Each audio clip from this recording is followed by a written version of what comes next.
મિત્રો આપનું હાર્દિક સ્વાગત છે ગુજરાત ઇનસાઇટમાં। આજના તાજા સમાચાર।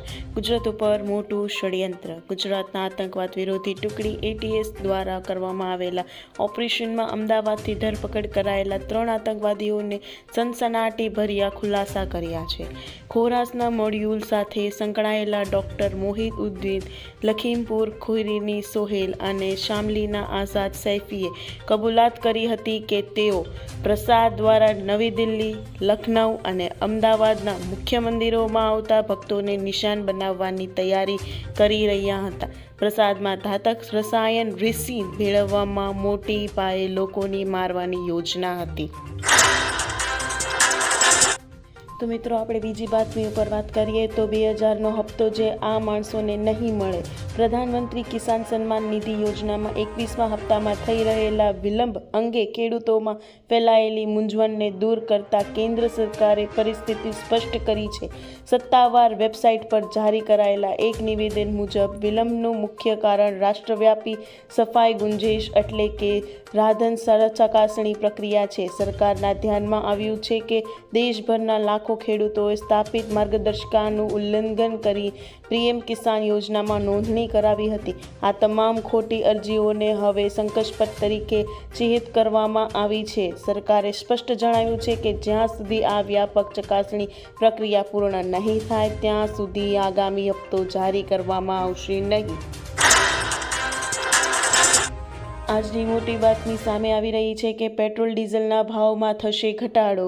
ભાવમાં કરેલી જાહેરાત। ભારત અને અમેરિકા વચ્ચે ક્રૂડ તેલ ખરીદી મુદ્દે ચાલતા વિવાદ વચ્ચે એક સારા સમાચાર આવ્યા છે। દુનિયાના ટોચના ક્રૂડ તેલ ઉત્પાદક સાઉદી અરેબિયન કંપની સાઉદી આર્મકોએ ડિસેમ્બર માસથી એશિયન ડિલિવરી માટેના તેના ક્રૂડ તેલને ભાવમાં ઘટાડો કરવાની જાહેરાત કરી છે। આર્મકો કે દુનિયાની સૌથી મોટી ક્રૂડ તેલ નિકાસકાર કંપની છે, તેને નવેમ્બર માસના ભાવથી ક્રૂડ તેલના ભાવ $1.2 થી $1.4 પ્રતિ બેરલ ઘટાડવાની જાહેરાત કરી છે। તો મિત્રો આપણે આગળની સમાચાર સાંભળીએ તો એમાં ગુજરાતમાં પણ મફત વીજળી મળી શકે તેવું અનુમાન લગાવવામાં આવ્યું છે। ભારતના 5 રાજ્યોમાં મળે છે મફત વીજળી। દિલ્હીમાં 200 યુનિટ મફત વીજળી આપવામાં આવે છે।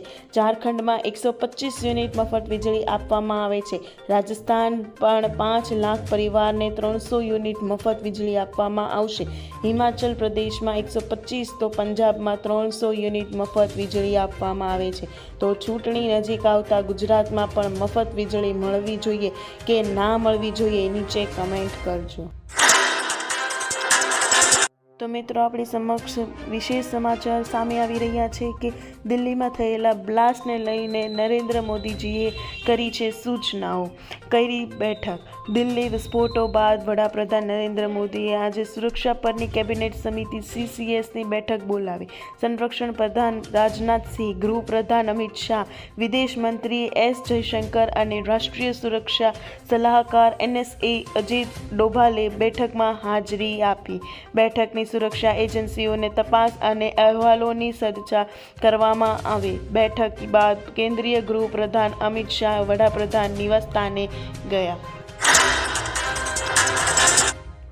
તો મિત્રો આપણી સમક્ષ એક બાતમી આવી રહી છે કે 3 લાખ માફ કરો, સૌથી મોટું આંદોલન। રાજ્યના ખેડૂતોની ગંભીર આર્થિક સ્થિતિ અને પડતર માંગણીઓના સંદર્ભે પરેશ ગોસ્વામીએ સરકારને સીધું અલ્ટિમેટમ આપ્યું છે।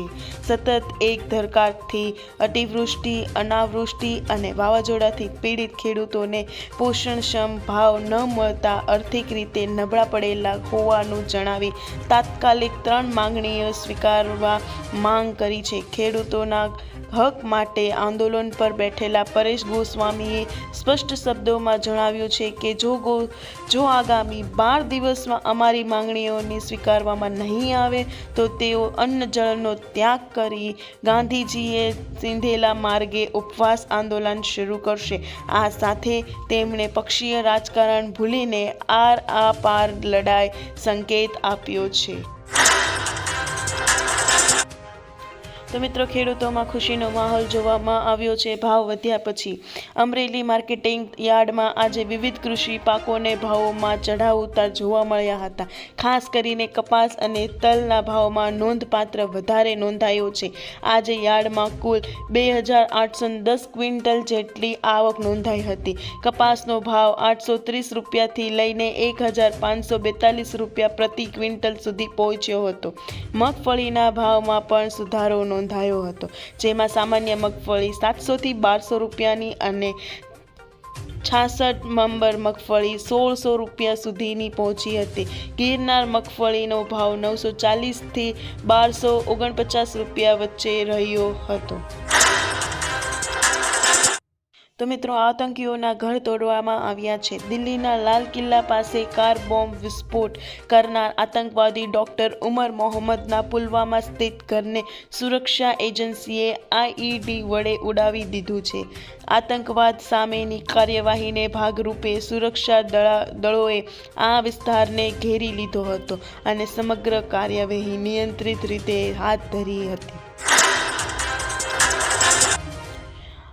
અંબાલાલે કરી નવી આગાહી। 18 નવેમ્બર બાદ બંગાળના ઉપસાગરમાં ગતિવિધિઓ વધશે, જેના કારણે દક્ષિણ ગુજરાત, ઉત્તર ગુજરાત અને મધ્ય ગુજરાતના કેટલાક વિસ્તારોમાં કમોસમી વરસાદ પડી શકે છે।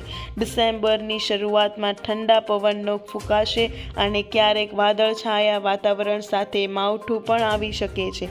અંબાલાલ પટેલની આગાહી પ્રમાણે 16 થી 18 નવેમ્બર દરમિયાન એક ચક્રવાત સર્જાશે, ત્યારબાદ 18 થી 24 નવેમ્બરે ફરી માવઠું થવાની શક્યતા છે। આ સમયગાળા દરમિયાન બંગાળના ઉપસાગરમાં ચક્રવાતની અસર જોવા મળશે।